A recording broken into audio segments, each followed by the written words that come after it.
Hello दोस्तों, welcome to education proxy. साथियों, आज हम लोग इस वीडियो में देखने वाले हैं क्लास 10th के लिए मस्ट इम्पॉर्टेंट ऑब्जेक्टिव क्वेश्चन को, जो कि साइंस का है।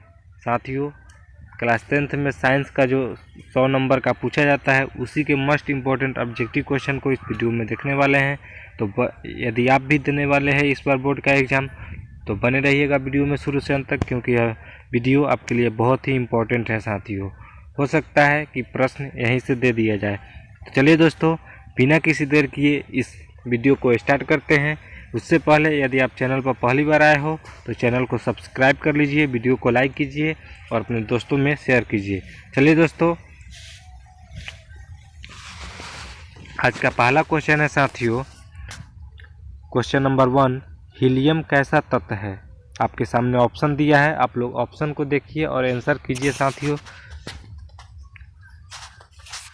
तो इसका सही आंसर है दोस्तों, बिना लेट किए हुए इसका सही आंसर जानते हैं। तो इसका सही आंसर है ऑप्शन नंबर ए, अकीरिय।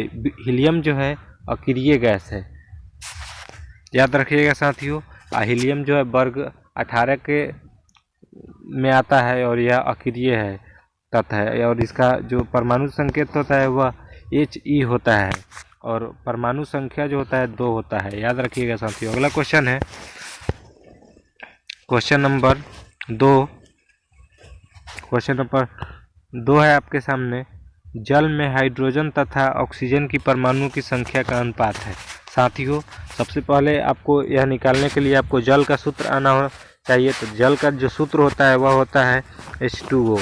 तो यहाँ पर आप साफ साफ देख सकते हैं कि H यहाँ पर 2 है और O की संख्या जो है 1 है।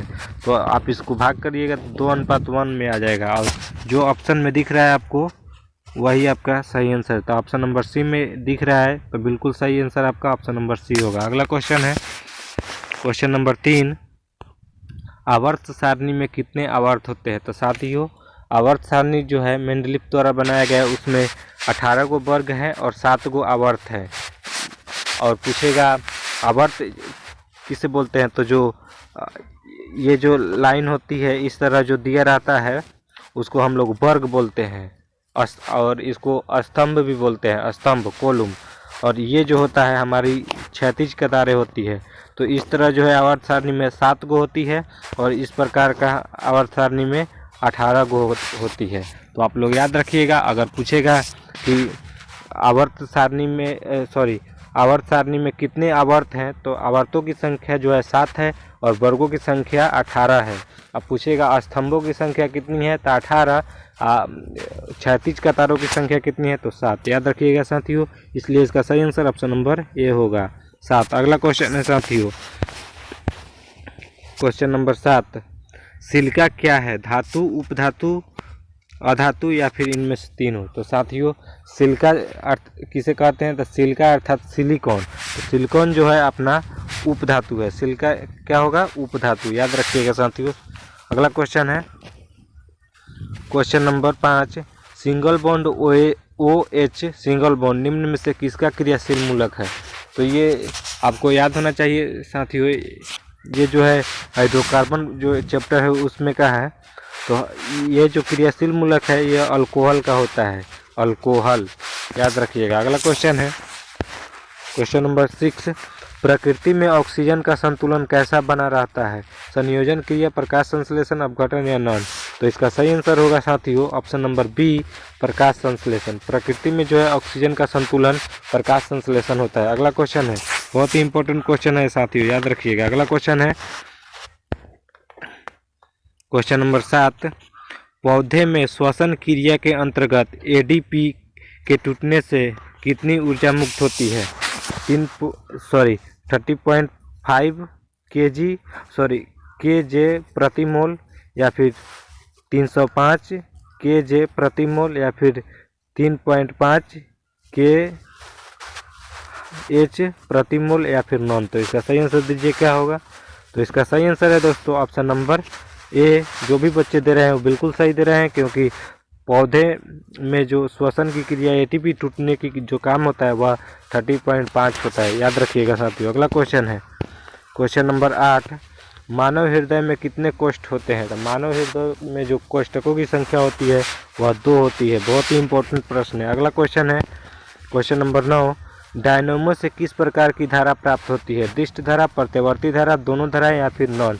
तो डायनेमो जो होता है डायनेमो, तो इससे जो है हमारा दिष्ट धारा प्रवाहित होती है, जो कि ऑप्शन नंबर ए में दिख रहा है, याद रखिएगा। अगला क्वेश्चन है क्वेश्चन नंबर 10, स्पेक्ट्रम में किस रंग की किरण का झुकाव अधिक होता है? तो स्पेक्ट्रम में जो है किरण के झुकाव सबसे अधिक जो होता है बैंगनी का होता है, बैंगनी कलर का सबसे अधिक है। सबसे कम पूछेगा तो लाल। अगला क्वेश्चन है क्वेश्चन नंबर 11, संगमरमर का रासायनिक सूत्र क्या है? MgCO3, CaHCO3 के होल्ट वाइज, HCl या फिर CaCO3?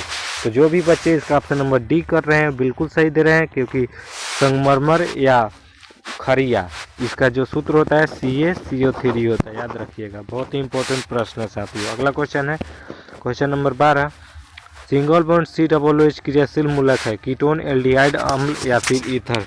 तो ये जो है साथियों एक अम्ल है, और कौन सा अम्ल? तो कार्बोक्सिलिक अम्ल का क्रियाशील मूलक है, याद रखिएगा। पूछ सकता है कि निम्न में से कौन कार्बोक्सिलिक अम्ल का जो है क्रियाशील मूलक है? अगला क्वेश्चन है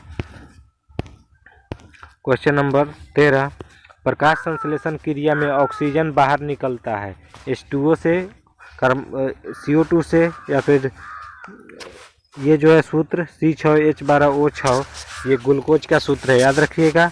और चीनी का जो सूत्र होता है C12H22O11, ये भी याद रखिएगा साथियों। और ग्लूकोज का C6H12O6। अगला तो ये जो इसमें जो प्रकाश संश्लेषण क्रिया में जो ऑक्सीजन बाहर निकलती है वह जल से निकलती है, जो कि ऑप्शन नंबर ए में दे रहा है H2O। जल का सूत्र H2O होता है, और कार्बन डाइऑक्साइड का सूत्र CO2 होता है। कार्बन मोनोऑक्साइड का सूत्र बहुत बार पूछा जाता है साथियों ये सब, तो आप लोग याद रखिएगा। कार्बन मोनोऑक्साइड का CO होता है, CO। अगला क्वेश्चन है क्वेश्चन नंबर 14, मैग्नीशियम पाया जाता है क्लोरोफिल में, वर्णिलोक में, लाल रक्तकण में या फिर श्वेत रक्तकण में?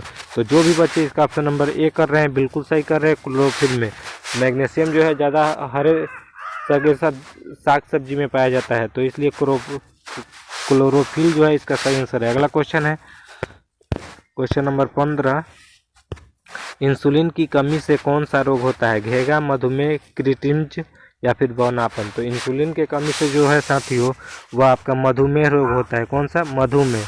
और घेगा जो होता है वह आयोडीन के कमी से होता है, आयोडीन, याद रखिएगा। अगला क्वेश्चन है क्वेश्चन नंबर 16, दृश्य प्रकाश में किस रंग का तरंगधर अधिकतम होता है? बैगनी, लाल, नीला, पीला? तो इसका सही आंसर क्या होगा साथियों? अधिकतम पूछ रहा है दृश्य प्रकाश में, तो इसका सही आंसर ऑप्शन नंबर बी होगा, लाल। दृश्य प्रकाश में जो है सबसे अधिक जो होता है तरंगधर वह लाल का होता है। अब विचलन सबसे अधिक पूछेगा तो बैगनी का हो जाएगा। अगला क्वेश्चन है साथियों क्वेश्चन नंबर 17, विद्युत शक्ति का ऐसा मात्रक क्या है? तो विद्युत शक्ति का जो साथियों मात्रक होता है वह वाट होता है, वाट पूछेगा। 1 वाट कितने, विद्युत शक्ति का ऐसा मात्रक वाट होता है। और यहाँ पे आपसे विद्युत धारा का ऐसा मात्रक पूछेगा तो एम्पियर होता है। और अगला क्वेश्चन है क्वेश्चन नंबर 18, विद्युत बल्ब का तंतु किसका बना होता है? विद्युत बल्ब का तंतु बना होता है लोहे का, तांबा का, टंगस्टन का या फिर एल्युमिनियम का? तो इसका सही आंसर दीजिए क्या होगा? तो बहुत से बच्चे इसका ऑप्शन नंबर सी कर रहे हैं, टंगस्टन का, जो कि बिल्कुल राइट आंसर है, टंगस्टन का बना होता है। अगला क्वेश्चन है क्वेश्चन नंबर 19, नाभिकीय ऊर्जा प्राप्त करने हेतु आवश्यक है हीलियम, क्रोमियम, यूरेनियम या फिर एल्युमिनियम? तो नाभिकीय ऊर्जा प्राप्त करने के लिए सबसे ज़्यादा आवश्यक यूरेनियम है साथियों, याद रखिएगा। अगला क्वेश्चन है क्वेश्चन नंबर 20, ग्लोबल वार्मिंग के लिए उत्तरदायी है? तो ग्लोबल वार्मिंग के लिए जो उत्तरदायी होता है वह होता है कार्बन डाइऑक्साइड, जो कि ऑप्शन नंबर सी में दिख रहा है साथियों। अगला क्वेश्चन है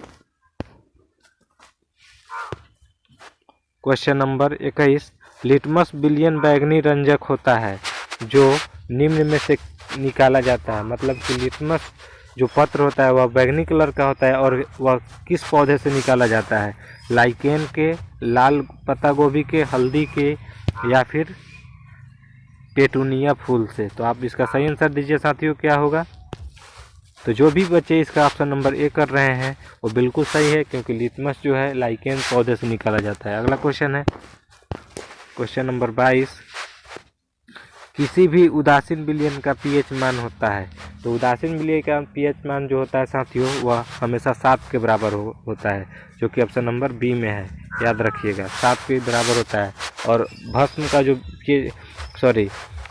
7 से अधिक वाले पीएच मान को हम लोग भस्म कहते हैं और 7 से कम वाले को हम लोग अम्ल कहते हैं। और सबसे अम्लीय, सबसे कम पीएच मान वाले सबसे अधिक अम्लीय होते हैं। अगला क्वेश्चन है क्वेश्चन नंबर 23। अवतल लेंस का आवर्धन होता है। तो अवतल लेंस का आवर्धन का फॉर्मूला क्या होता है साथियों, आप लोग को बताना है। प्रतिबिंब की ऊंचाई बटा वस्तु की ऊंचाई। प्रतिबिंब की ऊंचाई v से और वस्तु की ऊंचाई u से। तो इसका ऑप्शन नंबर डी सही है। अगला क्वेश्चन है क्वेश्चन नंबर 24। गोलीय दर्पण में फोकसांतर एवं वक्र त्रिज्या के बीच संबंध है। r बराबर 2f, f बराबर r, f बराबर r/2 या फिर r बराबर f/2। तो इसका सही आंसर दीजिए, क्या होगा साथियों?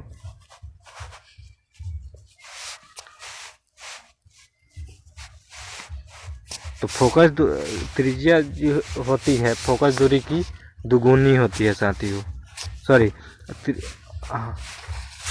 त्रिज्या दूर होती है, फोकस दूरी की दुगुनी होती है, जो कि ऑप्शन नंबर ए में दिख रहा है साथियों। बिल्कुल सही आंसर है आपका ऑप्शन नंबर ए। अगला क्वेश्चन है क्वेश्चन नंबर 25। बेकिंग सोडा का रासायनिक सूत्र है NaHCO3, NaOH, Na2CO3 या फिर KOH।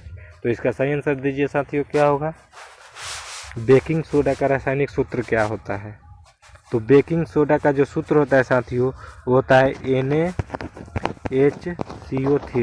जो कि ऑप्शन नंबर ए में दिख रहा है। ऑप्शन नंबर ए सही आंसर है। अगला क्वेश्चन है क्वेश्चन नंबर 26। एक्वारेजिया मिश्रण में HCl एवं HNO3 का अनुपात होता है। मतलब ये हाइड्रोजन नाइट्रेट हो गया और ये जो है आपका हाइड्रोक्लोरिक अम्ल का सूत्र है। तो इसका सही आंसर बताइए साथियों, क्या होगा? तो साथियों अम्लराज इसी को बोलते हैं हम लोग। एक्वारेजिया को हम लोग अम्लराज बोलते हैं। तो अम्लराज में जो होता है 3HCl होता है और 1HNO3 होता है। तो इसका सही आंसर क्या होगा साथियों? इसका सही आंसर होगा ऑप्शन नंबर, इसका सही आंसर आप लोग कमेंट बॉक्स में जाकर बताइएगा साथियों। ये आप लोग पर छोड़ रहा हूँ मैं, इतना तक बता दिया हूँ कि 3HCl होता है और HNO3 एक होता है। तो आप लोग बताइएगा इसका सही आंसर कमेंट बॉक्स में जाकर। चलिए दोस्तों, आज का वीडियो कैसा लगा आप लोग ये भी कमेंट बॉक्स में बताइएगा। फिर मिलते हैं नेक्स्ट वीडियो में, तब तक के लिए आप इसी तरह अपने एग्ज़ाम की तैयारी करते रहिए। क्वेश्चन को ज़्यादा से ज़्यादा प्रैक्टिस करते रहिए, क्योंकि